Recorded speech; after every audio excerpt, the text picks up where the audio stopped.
Right, so you're on wild mode and you're looking for something fun to play. And you remember that, hang on a second, Murlocs are pretty fun to play. Particularly Murloc decks that can play Divine Favour and refill a hand and just play more Murlocs. So just look at the disgusting nature of this board, and we're even playing it safe by not committing much more of our hand to the board. Yes, we did hero power there, just in case he has a board clear. But hey, if he doesn't have a board clear, I'd say that he's pretty much dead. Not just dead, but really, really dead. And wait, it's only turn 7? Really? This deck is obscene. It's absolutely obscene.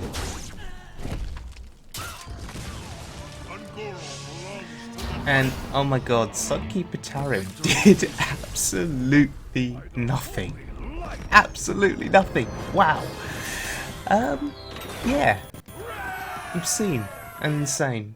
So, this is a wild Murloc Aggro Paladin deck. I had so much fun playing Murloc Paladin on standard mode, and I thought, hey, let's try it on wild. What is the difference, though, between the standard mode and the wild mode deck? A lot of the basic cards are the same. Murloc Warleader, Valfin Inquisitor, Murloc Tidecaller, Grimscale Chum, for example, Gentle Megasaur to buff your Murloc. Sunkeeper Tarim is in here too, but look, there is a big difference or two. Firstly, old Murk-Eye. That's a card I bet you've not seen for quite some time, but it used to be a staple card in Murloc decks. And then, of course, he got rotated out to standard mode. If you've got a board full of Murlocs, old Murk-Eye could actually give you lethal, because the more Murlocs you have, the higher his attack. And the other big difference between the standard mode and the wild mode version is anything can happen. Now, historically, anything would usually be played in decks that only played Bluegill Warrior and Murloc Warleader, and those were the only cards, the only Murlocs you really played, and maybe old Murk-Eye too, because those were the only Murlocs you wanted back, because the Bluegills can charge and they get buffed by the Warleader, and you'd play 2 copies. Anything is played in this deck, but what we're just looking for here is just board, a wide board. Okay, so the chances are when you play anything, you'll get 7 Murlocs back. You may or may not get back the Warleader. There are actually no Bluegill Warriors in this deck. But so what you'll get is you probably get a Rockpool Hunter, a Cold Light Seer, an Oracle and a Chum, and maybe an Inquisitor. But it's still a wide board. It's still board presence. So, let's have a look at this deck in action here on the Wild Mode ladder. Okay, going up against a warrior here at rank 13, and look, we have a curve. We have a 1 into a 2, into a 2, that's fine. Oh, look, there's a 3. Oh, looks like we win the game then.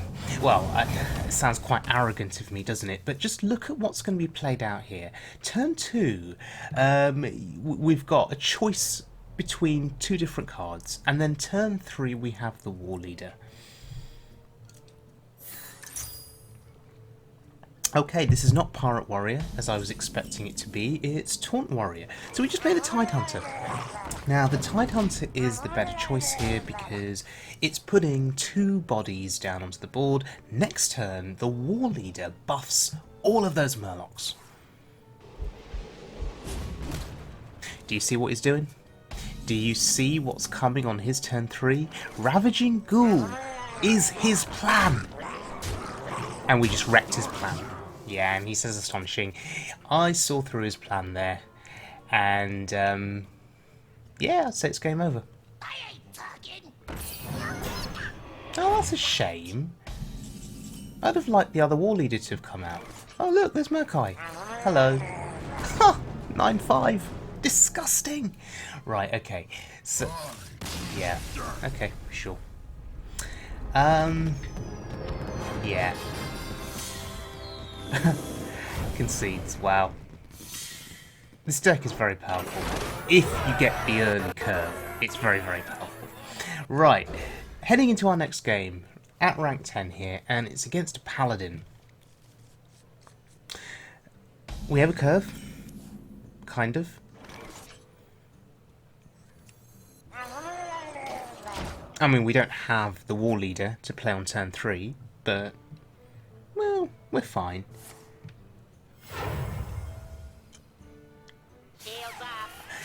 And that, ladies and gentlemen, is the most overpowered 2-drop in the entire game, Shielded Minibot. So we just ignore it. Yeah, that Divine Shield will often get the Paladin a 2-for-1 on trades. It's just so strong. The Golka Crawler there, teching against pirates. There are no pirates in my deck.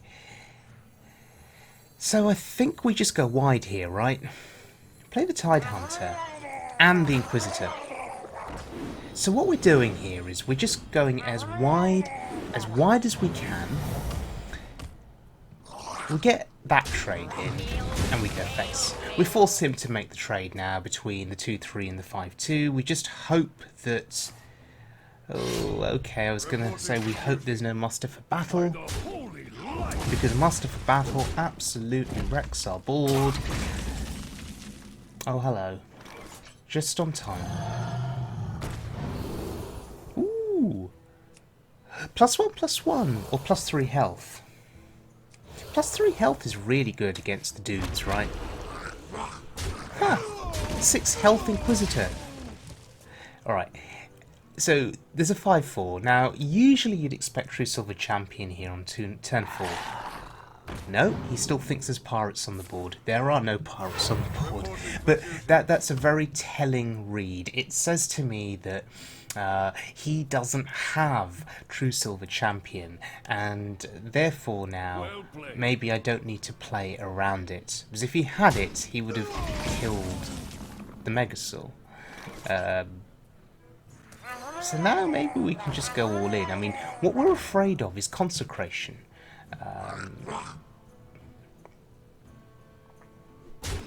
So I'm going to trade.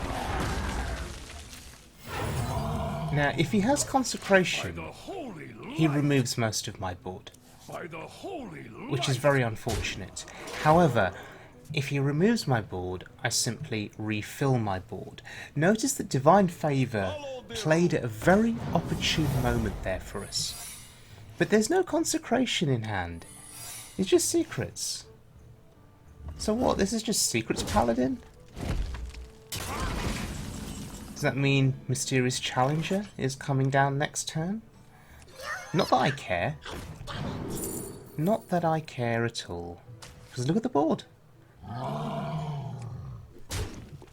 Remember how everyone used to say how overpowered Mysterious Challenger was on turn 6? I'd ask you now to look at this board and to look at how overpowered old Murk-Eye is. Yeah, even with a challenger there, it would have been a losing effort. Consecration still probably wouldn't have done enough. I still had more options in my hand. Yeah, and there's another win. Okay, so this wild Murloc Aggro Paladin. It's done a lot of work for me. It got me past rank 10, which I'm grateful for. I did hit a bit of a wall though, as I got to about rank 8 with this deck. It started to lose a little bit of its effectiveness for me, and then I was forced to switch to other decks. You'll see highlights of those other decks on Wild Mode in the near future, but certainly up to rank 10 and just beyond, this deck has been incredibly effective. Flexibility is the key, in that this deck, it has aggro options, it has anything can happen, it has Sunkeeper Tarim, it even has a bit of healing in the Wicker Flame. And there are so many things that you can do with your Murlocs.